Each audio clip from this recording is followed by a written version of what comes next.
My first job at the University of the South Pacific, I was still an undergraduate. My last 2 years, for whatever reason, he asked me to be a research intern at the Institute of Pacific Studies, and he wanted me to write a book about art in the Pacific. Let me ask you, how many of you have had your work edited by Ron? Hands up. Hands up. Your work edited by Ron. If your work has been edited, you will know what I mean. When you get it back, you feel like he got a bottle full of blood and he just went like this. It was terrifying to have your work edited by Ron. So for those 2 years, I lived in fear. Anyway, he sent me around the region, but I remember one day, after he had marked my draft, my first chapter, he called me in, I walked in, and he was very angry with me. He pointed at me, he growled at me, he pointed at my draft, and I looked down and I thought, oh my God, there's more blood than ever before. And he said, look at this. I said, yes. He said, you said the first settlers came to Papua New Guinea, and you've got the year wrong. And I looked and I think it said something like, 50,000 or something. He said, it's not 50,000, it's 60,000.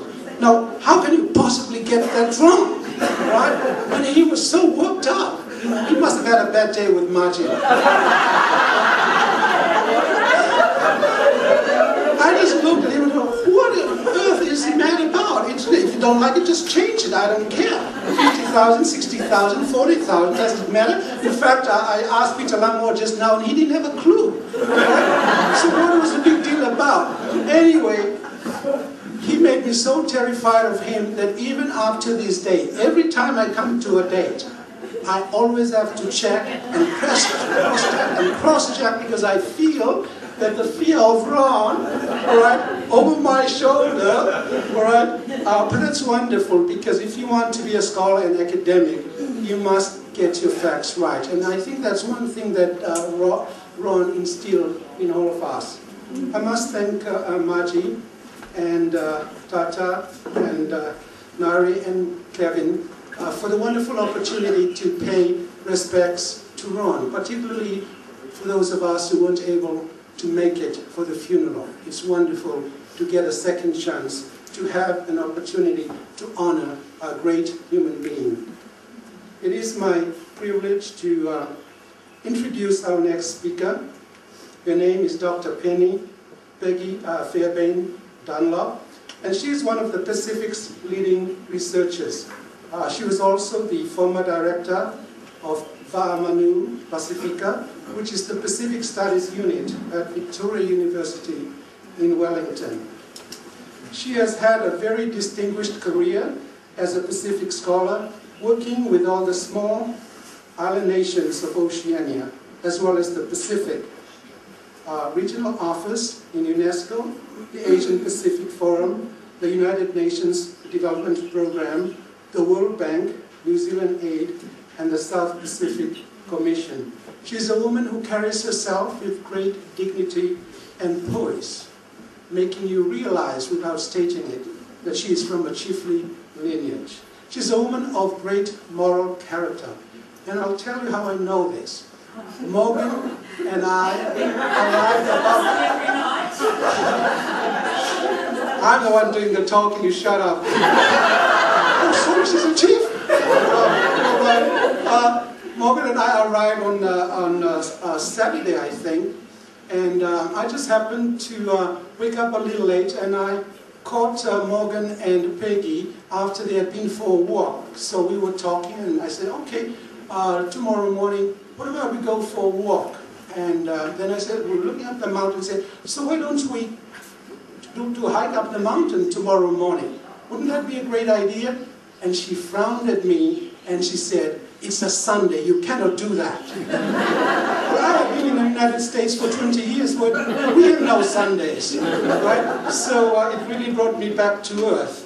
And I realized that she's a very good influence, because instead of hiking, she dragged Morgan and I to church, and we had all our sins forgiven. Ladies and gentlemen, help me welcome Dr. Peggy Dunlop.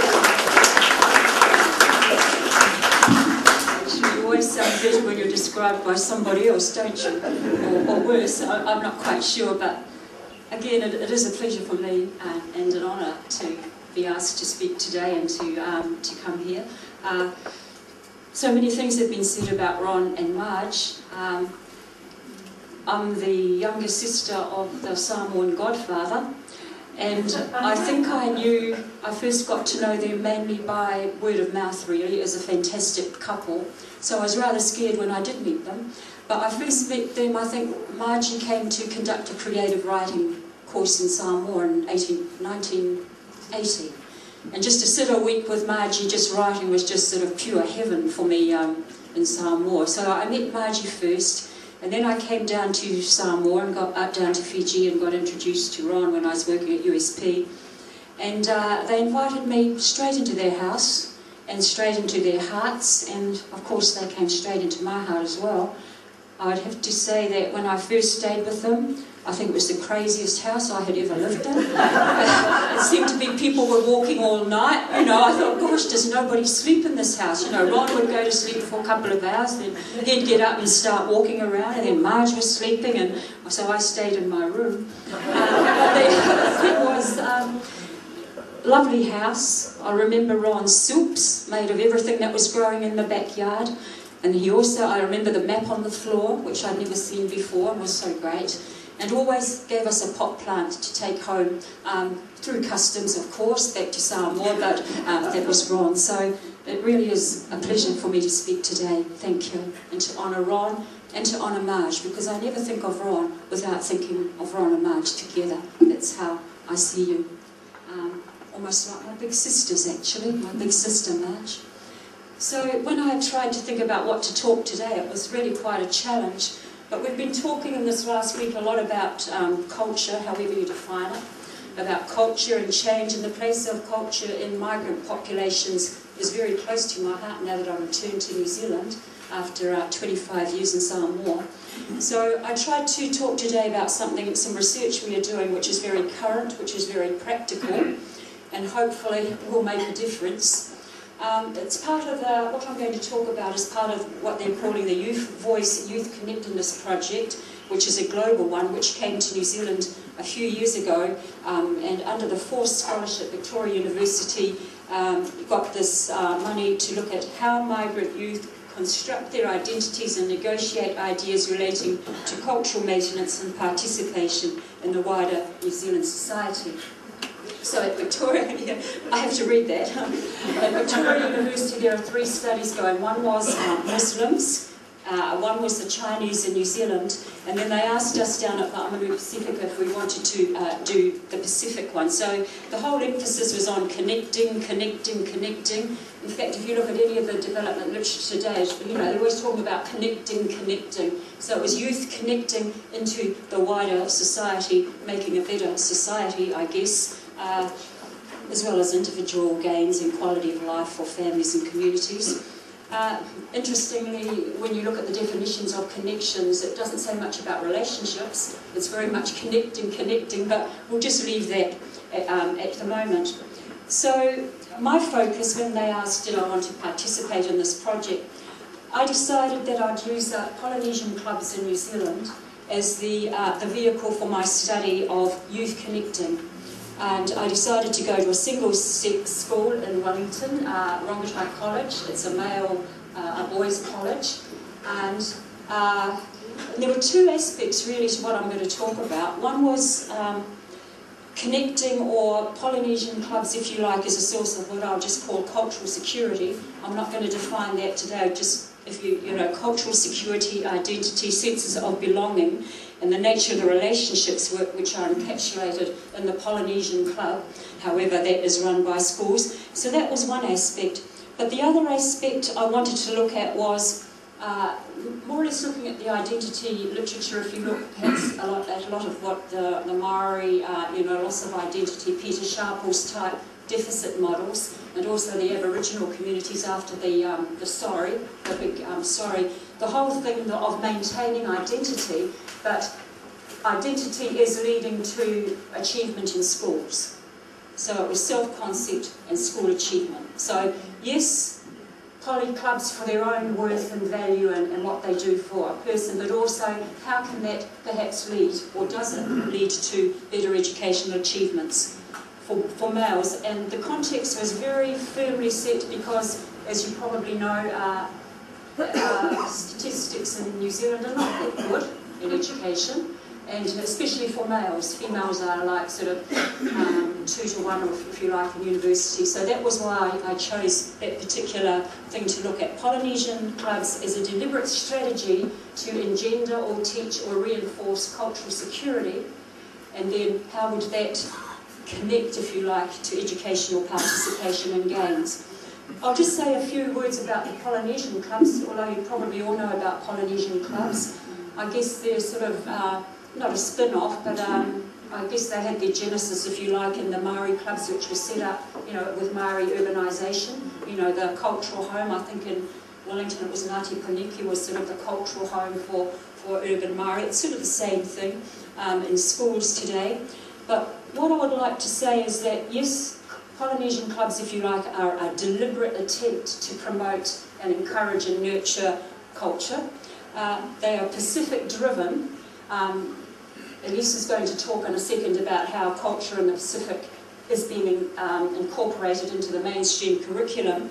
But in New Zealand, they are still very Pacific-driven and they are voluntary. In most of the schools you go to, these are all outside school hours. They are not inside school hours. So they're the 3 things I would like to say about these Polynesian clubs. They're volunteers, voluntary, outside the school curriculum.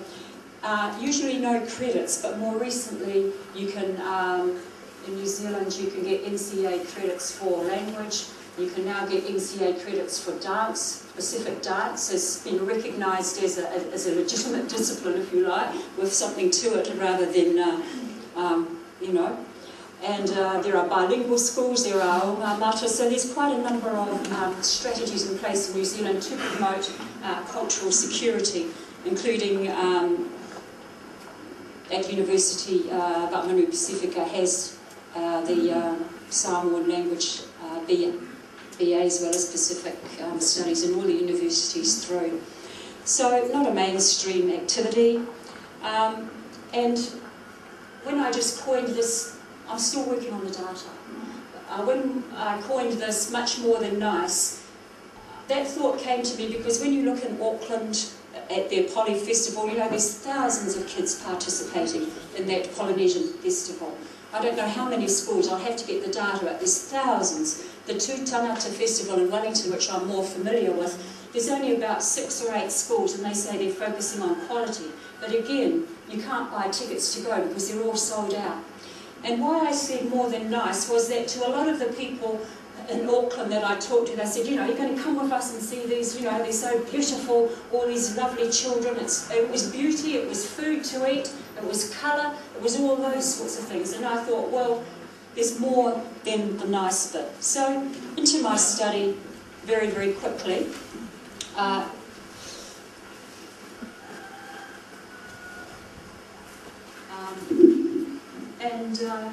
decided to use pictures because how I did the study for just over a year.